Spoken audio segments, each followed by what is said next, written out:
120. El pensamiento, energía creadora. La realidad es creada por la mente. Podemos cambiar la realidad al cambiar nuestra mente. Platón. En los laboratorios que se dedican a experimentos de tipo parapsicológico se han hecho trabajos que no pueden dejar lugar a dudas sobre una conclusión que llanamente formulada nos dice a nivel netamente científico: el pensamiento es energía.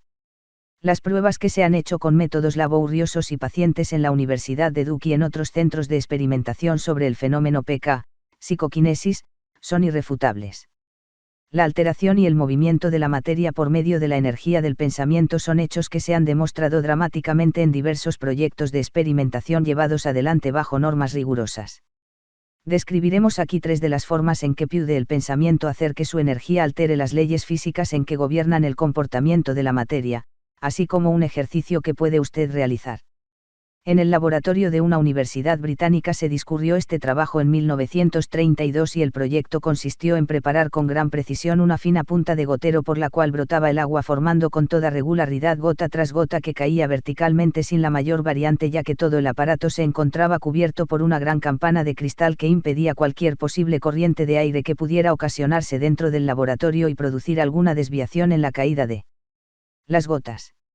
A pocos centímetros debajo del gotero, se fijó una cuchilla perfectamente centrada y sobre su filo caían las gotas de agua que se partían fragmentándose en partes iguales salpicando a un lado y otro. Un poco más abajo de la cuchilla se colocaron simétricamente 2 probetas con marcas de graduación milimétrica y en ellas caían las gotas partidas sobre el filo de la cuchilla. Al cabo de un tiempo el agua acumulada en las probetas era observada y se veía, como era natural, que ambas contenían exactamente la misma cantidad de líquido. Enseguida se pedía a algún sujeto que se ubicara cerca del aparato y pugnara con la fuerza de su pensamiento para desviar la gota y hacer que así determinada probeta resultara favorecida y recibiera más agua que la otra. Al sujeto no se le permitía hacer movimientos tales como acercar las manos a la campana de cristal y también se probó el colocar a los sujetos a diversas distancias del gotero. La única actividad que se les permitía era mental, y al cabo de un tiempo, invariablemente, la probeta favorecida mostraba mayor contenido de agua que la otra. En estas pruebas se comprobó así de una manera simple pero muy clara que la energía del pensamiento podía en alguna forma desviar la gota en su caída vertical, demostrando el efecto que puede tener una fuerza puramente mental sobre las moléculas minerales del agua en movimiento. Han surgido psíquicos extraordinarios a lo largo de la investigación parapsicológica tras la cortina de hierro. Sabemos así que en esos países se han hecho demostraciones muy importantes en los laboratorios del gobierno dedicados al campo de la parapsicología, que los rusos tienen sujetos excepcionales que han demostrado facultades de percepción extrasensorial, tales como la telepatía y clarividencia. Entre las estrellas que tienen en Rusia, la Sra. Nelia Mikhailova, sencilla matrona que frisa en los 40 y tantos años y pasaría inadvertida como cualquier ama de casa cuando se le ve por las calles de Moscú cargando su bolsa de compras, pero cuando ella se sienta ante la mesa de un laboratorio con cámaras de vídeo funcionando y 10 o 12 eminentes científicos observándola, su trabajo es algo sensacional. En esa mesa que Nelia tiene enfrente se observan objetos variados, de preferencia no metálicos, cajas de fósforos, carretes, plumas de escribir, frascos de vidrio, tapas de cerveza, etc. La insólita facultad de esta psíquica consiste nada menos en hacer que todo esto se arrastre sobre la mesa, llegue a la orilla y vayan cayendo los objetos al suelo uno por uno. Desde luego que en esto solamente opera el poder de su mente, es decir, es otra demostración de la energía del pensamiento. Indudablemente que ante estas demostraciones que se han realizado numerosas veces han desfilado los más eminentes científicos, incluyendo algunos físicos ganadores del Premio Nobel. En la publicación Moscow Pravda, el presidente de la Cátedra de Física de la Universidad de Moscú, Dr. Terlesky, el 17 de marzo de 1968 proclamó sus observaciones con estas breves palabras: la Sra. Mikhailova demuestra una forma nueva y desconocida de energía. Yo como físico teórico declaro esto imposible, pero como ser humano sé que lo vi. Rusia queda muy lejos y la historia puede parecer un cuento de la CIA, pero ¿por qué no lo comprueba usted mismo? El experimento casero que invitamos seriamente a que lo ejecute toda persona que quiera tener una prueba fehaciente del poder de la mente sobre la materia, requiere elementos muy simples. 2 recipientes iguales, vasos de plástico, 4 rodajas de algodón. 12 semillas de frijol tomadas al azar. 4 cucharadas de agua. Guardando meticulosa imparcialidad se coloca una rodaja de algodón en el fondo de cada vaso. Enseguida se echan 6 semillas de frijol, sin seleccionadas, en cada recipiente y después se tapan con la otra rodaja de algodón. Se agregan 2 cucharadas de agua en cada vaso y se marcan los recipientes con un lápiz de labios, no uno y no dos. Se colocan ambos vasos lado a lado sobre alguna repisa y para evitar cualquier favoritismo involuntario, con una moneda echada al azar se determina cuál de los recipientes va a recibir la ayuda del pensamiento. Una vez colocados los vasos o recipientes en la repisa, no se vuelven a tocar. Solo el pensamiento va a intervenir. Se va a proyectar la energía mental hacia las semillas que vamos a favorecer dedicando a esto, aún desde lejos, unos cuantos minutos diariamente. Al cabo de 10 días encontraremos con la mayor certeza el siguiente resultado: la germinación de las semillas que hemos ayudado, muy aventajadas sobre las que han sido dejadas a las fuerzas naturales. Hemos presenciado esta prueba numerosas veces e indefectiblemente han germinado y crecido más los brotes de las semillas ayudadas con la mente y en algunos casos ha sido tan impresionante el resultado como el de haber obtenido germinaciones con tallos de 20 a 30 centímetros de altura contra germinaciones naturales de 4 a 5 centímetros. Esto que parece un juego pueril reviste una gran importancia pues es la demostración palpable de que la energía del pensamiento debidamente dirigida puede afectar notablemente a las células vegetales y la deducción trepidante que se desprende de esta prueba elemental es que si podemos afectar de esta manera a los átomos y células de una planta, ¿por qué razón no hemos de poder influir sobre las células animales de nuestro propio cuerpo? Y ya estamos ante los portales de una magnífica esperanza, terapia y rechazo de enfermedades mediante la energía mental. De seguro te preguntas, ¿cómo debo proyectar el pensamiento para hacer esta prueba? Hay varias maneras de hacerla, una de ellas es la oración imbuida de fe y de amor hacia las semillitas que van a recibir la ayuda. El Rev. Franklin Lure de Princeton, NJ en los Estados Unidos ha llevado a cabo investigaciones y pruebas en múltiples variantes. En una etapa de sus trabajos había empleado cerca de 30,000 semillas en más de 700 experimentos. Su reporte y las fotografías que lo acompañan son muy elocuentes y no dejan lugar a duda de la efectividad del pensamiento mediante la oración. Te propongo un método de corte más bien científico en vez de religioso. Es el que hemos empleado y puede ser más aceptable para las personas de mentalidad poco afecta a mezclar los caminos religiosos.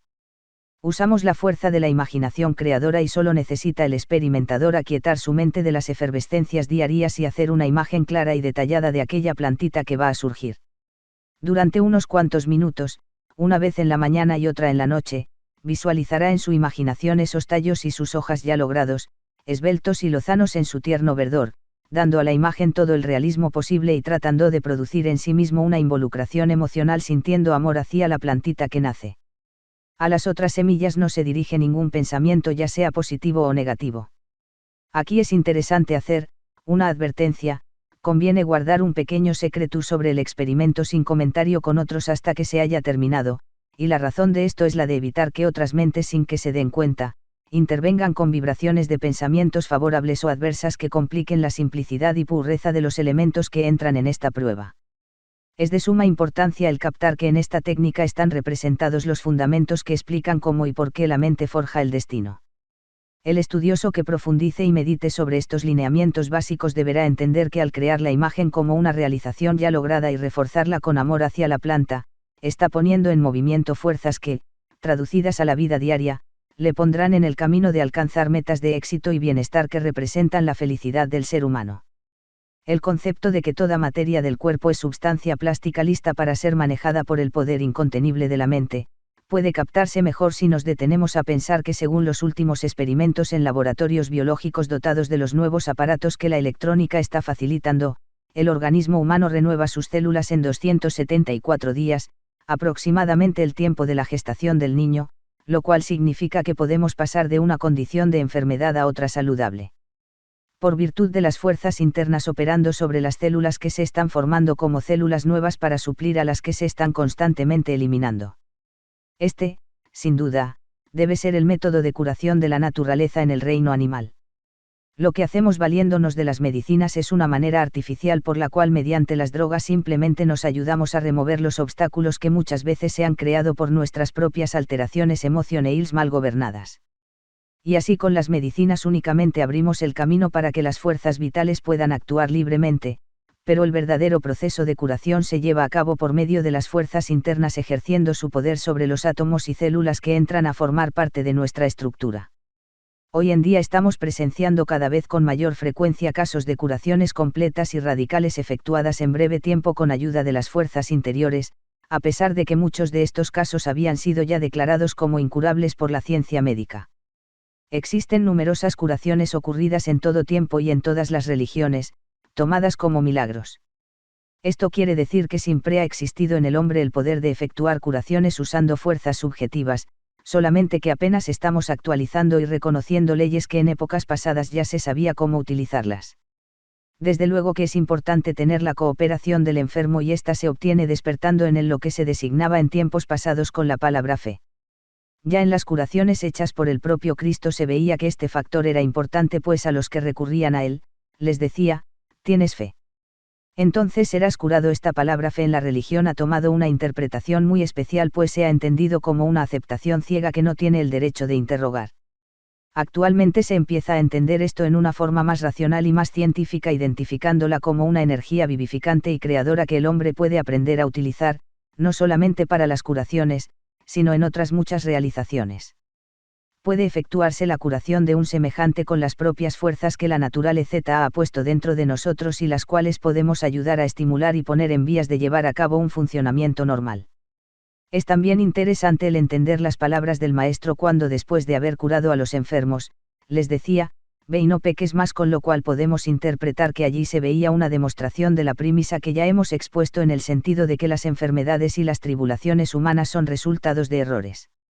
Estos errores pueden ser conscientes o inconscientes, pero la transgresión de la ley, ya sea con intención o sin ella, obtiene los efectos naturales. El sufrimiento dura mientras persiste el error, pero cuando cesa la transgresión de la ley y se restablece la armonía, cesa también la causa del sufrimiento, y el daño que procede de la infracción de la ley o del error, comenzará a disminuir tan pronto como se restablezcan las fuerzas y vuelvan a sus cauces normales. Lo que más cabalmente nos puede llevar a restablecer la armonía con las leyes, es la realización profunda de nuestra unidad con el universo. Al reconocer esta unidad no puede haber mal y nada removerá los residuos de los errores. Como la completa y plena conciencia de formar parte del propio Creador. Todos nosotros, al advertir esta unidad, ya no necesitamos vernos únicamente como expresiones físicas, sino como manifestaciones espirituales, y así ya no tenemos por qué considerarnos sujetos a enfermedades y dolencias, sino más bien como arquitectos y dueños del destino que está encomendado a nuestro espíritu guiar. En el pasado, al irse convenciendo el hombre de su propia supremacía, fue dejando de temer a los elementos y a las fuerzas que hasta entonces en su ignorancia creía que le dominaban y le vencían, y así se fue transformando el temor en amor hacia todo lo que le rodea, y una vez lograda esta armonía el hombre puede convertirse en dueño en vez de esclavo de estas fuerzas.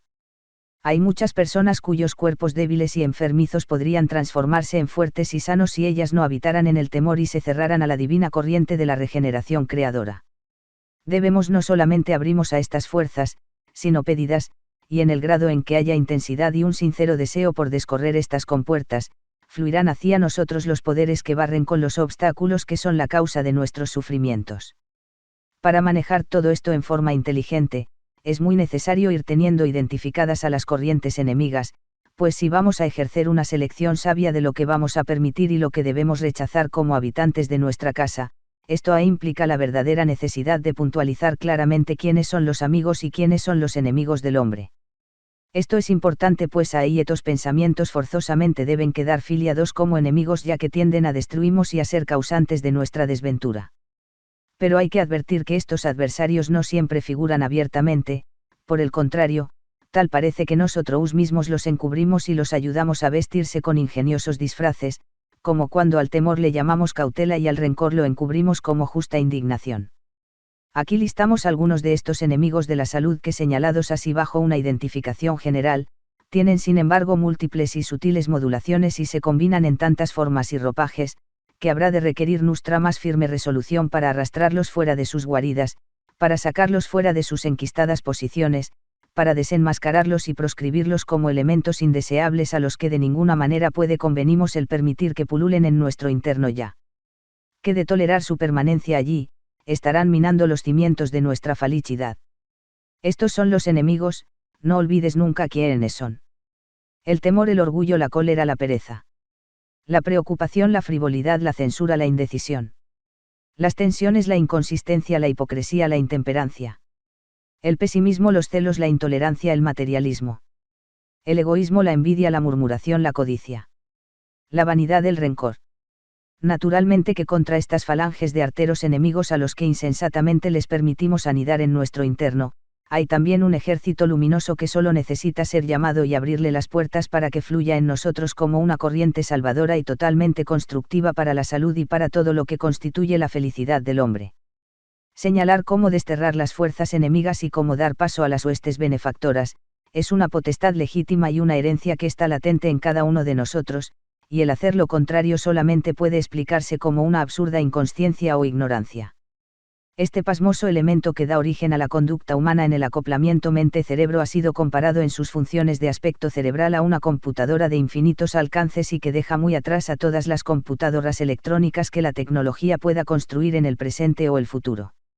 Estiman los especialistas de este ramo que las células cerebrales llamadas neuronas, bien pueden sobrepasar la cantidad de 14.000 millones y aun cuando por otra parte se ha establecido como una verdad que de ellas no usamos ni un 9%, sin embargo es una inspiradora realidad que aún dentro de esta limitación ya tenemos un verdadero esplendor de facultades pensantes, coordinadoras, y retentivas, las cuales iluminan la promesa de formidables expansiones cuando se amplíe en nosotros el desarrollo psíquico cuyos primeros peldaños ya se pisan en la actualidad. Esta increíble computadora que llevamos en forma de masa encefálica no más grande que un melón y con un peso promedio de unos 1,500 gramos y que consume el 15% de nuestra energía, es la expresión superlativa de todas las computadoras que ella misma pueda llegar a crear con toda la tecnología de la electrónica. Su trabajo descansa, como el de toda computadora, desde la simple sumadora hasta a los gigantescos sistemas de alta complejidad electromagnética, en dos alternativas fundamentales que van gobernando todos los pasos de sus programaciones. Son los elementos que se ramifican hasta el infinito en la multiplicación, la división y las ecuaciones de gran magnitud. Estas dos alternativas que en una sumadora aparecen como dos botones o teclas, son el signo de más, y el signo de menos. De allí deriva todo. Cuando un cerebro humano hace una afirmación tal como si puedo, está oprimiendo el botón positivo U y sumando un valor hacia el resultado que se persigue, y no olvidemos que este resultado invariablemente es el de nuestro bienestar. Lógicamente, si por el temor se oprime la tecla contraria, entonces con esta tecla negativa estaremos restando a la resultante que se desea, estaremos dando un paso hacia atrás. El aprensivo que en un achaque piensa, esto es muy serio. Así empezó mi tío cuando le apareció el cáncer que lo llevó a la tumba, está precisamente sumiendo el botón negativo y restándome a sí mismo la posibilidad de obtener el resultado que todos deseamos y que es la salud. Quiere ir hacia adelante y da marcha hacia atrás, restando en vez de sumar, oprimiendo la tecla del menos cuando debería oprimir la del más. ¿Puede haber mayor insensatez? En verdad, solo el craso error de la inconsciencia puede explicar tan absurdo proceder. El mismo principio contradictorio aparece en múltiples situaciones en diversas actividades de la vida diaria. ¿Cómo puede tener expedito el camino hacia el éxito el individuo que persistentemente esté restando a lo que ostensiblemente anhela? Si ese hombre vive en el temor o en el pesimismo, declarando que los tiempos están muy difíciles o que solo pueden abrirse paso en la vida los que cuentan con un capital y solo puede ascender en una firma el que está emparentado con los dueños del negocio, tal individuo lo que está blandiendo es la poderosa energía de la fe. Sí, pero fe en el fracaso y por leyes naturales tan infalibles como lo son la ley de causa y efecto y la ley de polaridad o afinidad, estará magnetizando una potente corriente que lo llevará hacia donde no quisiera ir. Aquí es donde empieza a cobrar importancia una comprensión de los mecanismos conscientes y subconscientes, pues es imperativo profundizar en uno mismo y empezar a entender la trascendencia que se encierra en la célebre frase inscrita en el portal de Delfos: hombre, conócete a ti mismo, ya que en el mundo de la creatividad que tanto nos incumbe conocer y penetrar los secretos de su funcionamiento, encontramos que el principio imaginativo es todo un manantial de potencia arrolladora, y todavía. Por encima de las palabras, el individuo que repite y asegura que marcha hacia el triunfo, pero secretamente abriga una medrosa imagen de fracaso, esta será la que predominará en el resultado final. ¿Por qué nuestras plegarias a veces son escuchadas y otras veces parecen quedar ignoradas? En esto se percibe justamente ese elemento contradictorio que el autoanálisis del hombre conociéndose a sí mismo podría descubrir. El hombre puede pedir fervorosamente a la deidad, pero si en el fondo o niveles infraconscientes, él siente que no tiene derecho a lo que está pidiendo, él mismo está anulando su petición. Aquí cabría un esfuerzo de introspección y tal vez se encontraría que estamos guardando una falta de perdón hacia nosotros mismos por errores del pasado. En este sentido, el poder del perdón de liberación y la recuperación de un sentido de dignidad y merecimiento personal. El individuo que eleva una plegaria o una petición, necesita tener su propósito perfectamente integrado dentro de sí, no puede permitir una división en su interno, pues tal desacuerdo tiende a paralizar los efectos de la oración, que bien manejaba es sin duda una onda magnética dotada de poderosa fuerza de atracción. En toda visualización de un logro deseado es de gran efectividad que la escena establecida por la inteligencia esté respaldada por la onda emotiva. Esto significa que no basta plasmar un cuadro perfectamente elaborado por el intelecto, sino que es indispensable, y este puede ser el elemento más importante, que la fuerza realizadora parta de un ardiente deseo, pues cuando éste se produce con una proyección de gran intensidad, es entonces cuando pueden surgir aquellos sucesos que se consideran milagrosos. Esta vehemencia emotiva en el deseo de cualquier realización es una de las corrientes esenciales en este formidable haz de energía que está representado en la fe. La fuerza que mueve montañas ha sido mencionada con sobrecogimiento desde tiempos muy remotos, pero es en nuestra época de mayor encuadre analítico, que empezamos a comprender los poderes que se ocultan en los misterios religiosos y vamos ya identificando en términos científicos sus componentes. Parece ser que hay al menos 3 grandes corrientes en la formación de este rayo de gran magnitud. La principal es evidentemente esta motivación intensa que ya se ha mencionado como ardiente deseo. Enseguida es indispensable concebir la imagen con gran riqueza de realismo y detalle, y en lo cual se le dé creación al objetivo, pero no con las formas borrosas de un sueño vago, sino con la precisión nítida de una escena que ya existe. Finalmente debe proporcionarse a todo el acto una expectación o esperanza, del verbo esperar, que sobrepase la conjugación del futuro y se vea como algo ya consumado. Nos dicen las Escrituras, reza como si ya se te hubiera concedido. Y para traducir la idea valiosa que aquí se encierra y llevarla a las situaciones de la vida cotidiana, es evidente que un individuo que pueda dar principio a la jornada de un día de actividades normales afirmando para sí mismo desde un nivel tranquilo y relajado, esto sería una programación, la siguiente aseveración, me veo al final de este día, al recogerme en la noche, lleno de satisfacción por haber tenido un día de magnífica actuación y realizaciones. Lo creo, lo bendigo, y doy gracias por ello. Con tal actitud, ese hombre tendrá en efecto un día muy positivo y empezará a ver grandes cambios en su vida. Debe hacerse hincapié en que la fe comprendida así a niveles no religiosos, no es en ningún sentido la obligación al mandato de creer sin tratar de comprender, sino una utilización de fuerzas psicológicas y que la ciencia clasifica dentro de la parapsicología como fuerza psicoquinética, efectos de la mente sobre la materia.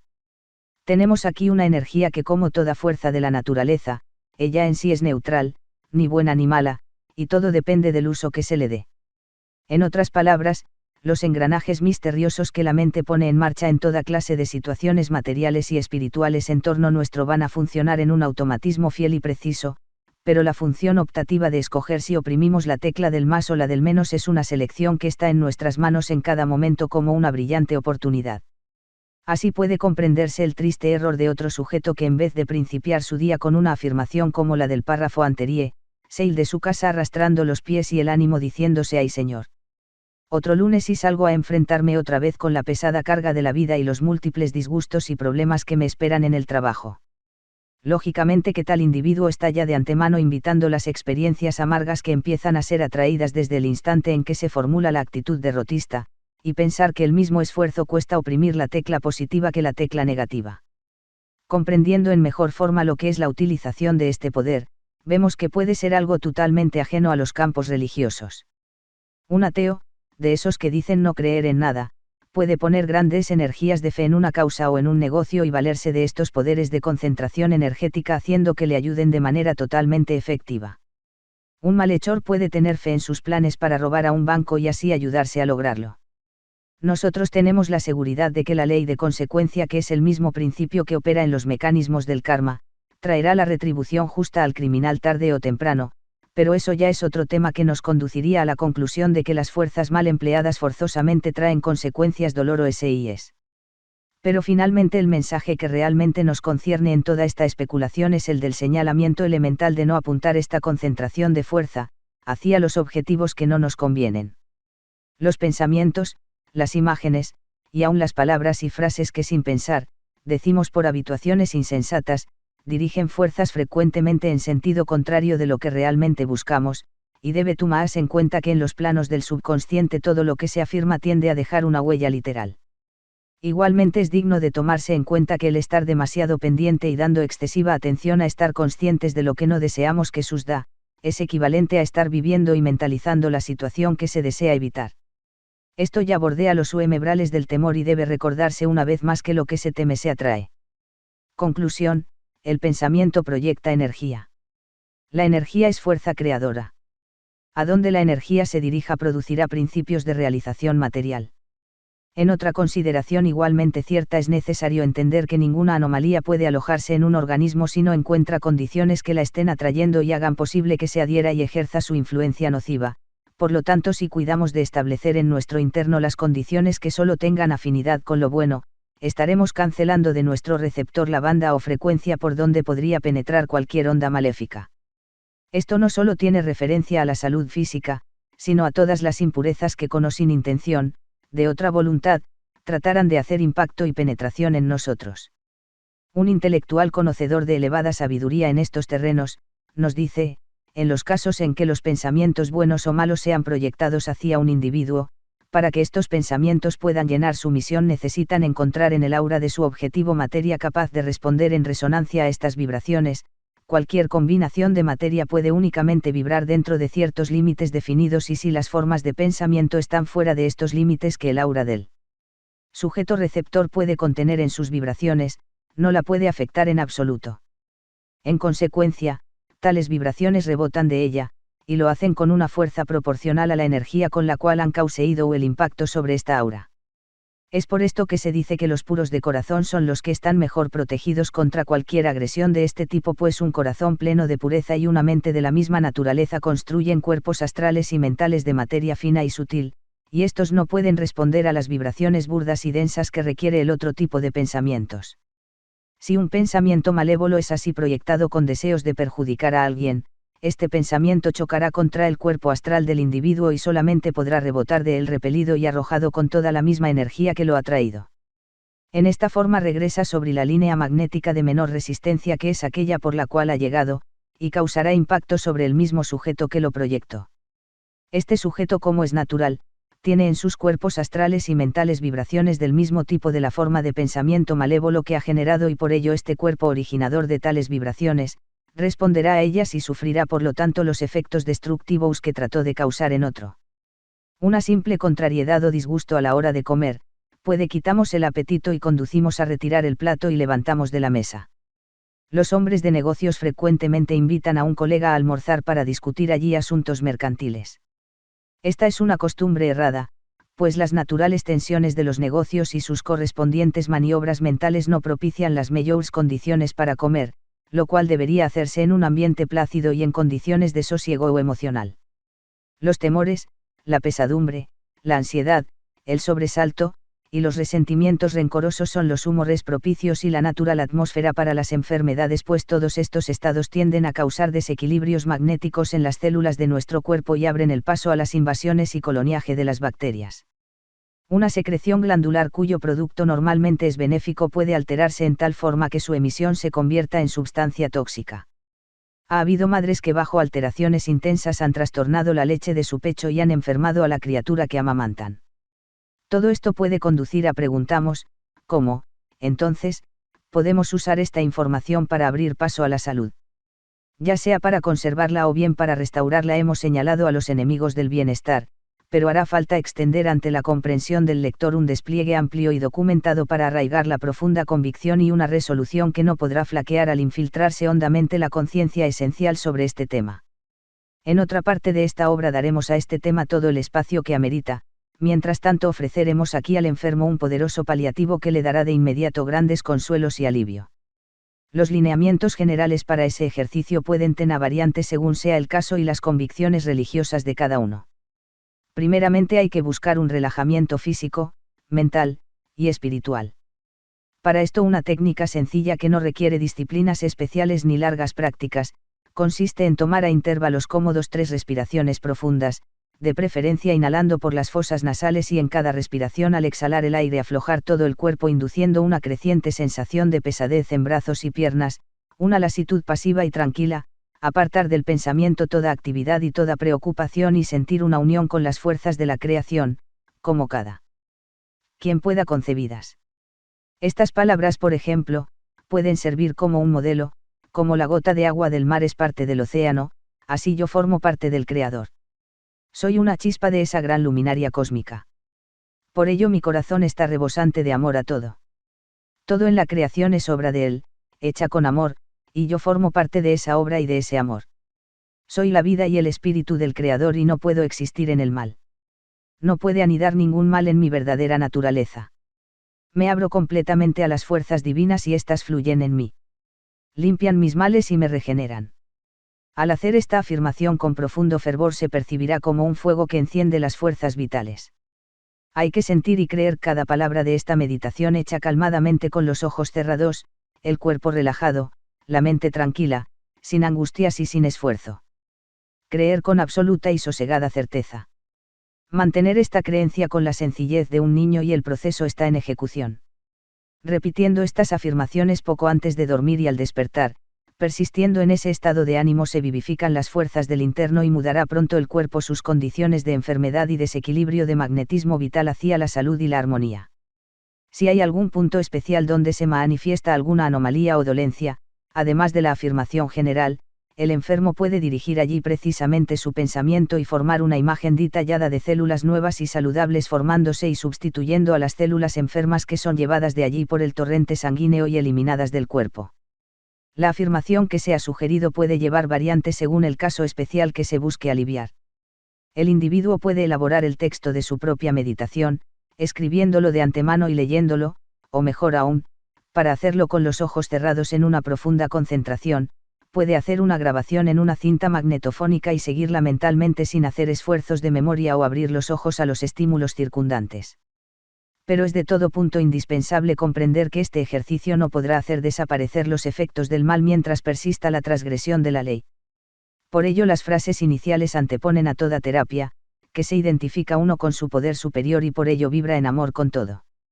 Lo cual quiere decir que mientras se abriguen recuerdos de personas o situaciones imperdonadas, estamos en desarmonía con la deidad y estamos en la transgresión de la ley. Esto, por cierto, debe hacerse extensivo al propio sujeto puesto que si uno mismo no se ha podido perdonar errores pasados, el mismo sentimiento de culpabilidad sostenido será un bloqueo que psicológicamente equivale a un rencor. Recordemos aquel principio, ama a tu prójimo como a ti mismo y que aquí se encierra literalmente un doble mandato, ama al prójimo, y ámate a ti mismo, pues todas son creaciones del universo. Habrá personas a quienes cueste trabajo aceptar este tipo de ideas inconfundidas con ciertas tradicionales restricciones.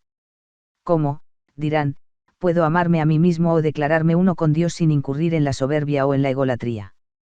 Todo es cuestión de amplitud en las interpretaciones que se hagan para expandir la conciencia de la mente humana. Que somos hechuras del Creador, no admite duda.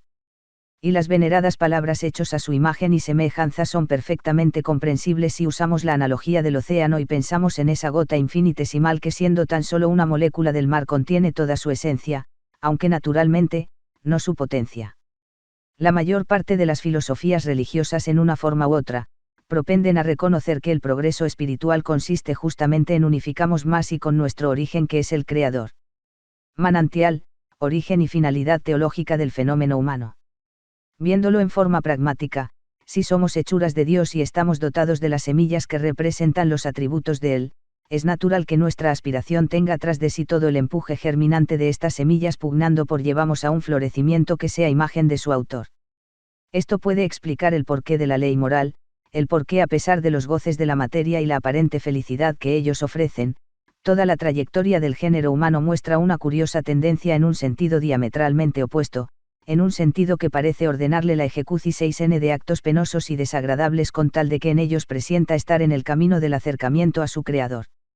El ejemplo del deber cumplido, el sacrificio del que pierde su libertad luchando por la de otros, el interés verdadero por amar y servir a los semejantes, Son actos que despiertan nuestra admiración intuitivamente, sin explicaciones, como si todos supiéramos que esas acciones simbolizan un ideal que no se discute, una huella que todos quisiéramos seguir si pudiéramos vencer nuestras pasiones mezquinas y nuestros errores del lastre del pasado. Y al buscar la felicidad, cada día nos desengañamos más, y más se ilumina nuestro entendimiento de que el deber cumplido proporciona las únicas satisfacciones que pueden dar la verdadera paz del espíritu, lo que extiende en torno nuestro un suave resplandor y puede centrarnos en la luz de la felicidad. Por esto nos vemos ante la cuestión que se nos plantea con tanta claridad y que es la de comprender nuestra esencia divina, no interpretándola como una arrogancia. Es sencillamente un deber del hombre consciente saber que le incumbe dejar atrás las tendencias del egoísmo animal, esas que ya se han señalado en la lista de los enemigos, e identificarnos con aquello que es imán y meta de nuestro progreso, la unión con un todo. Enfocando una vez los aspectos afirmativos que puedan llevarnos a una administración sabia de la mente, nos corresponde a toda costa buscar los medios para aprovechar este privilegio fundamental que consiste en la función optativa de dirigir el pensamiento hacia donde nuestra voluntad lo decrete. Es evidente que ante el convencimiento de que los pensamientos transgresores nos destruyen, todos deseamos evitar los escollos que desgarrarían la nave de nuestra dicha. Pero ¿cómo esquivar los riscos? ¿Cómo aprender a llevar el timón con mano firme hacia las aguas tranquilas de la vida?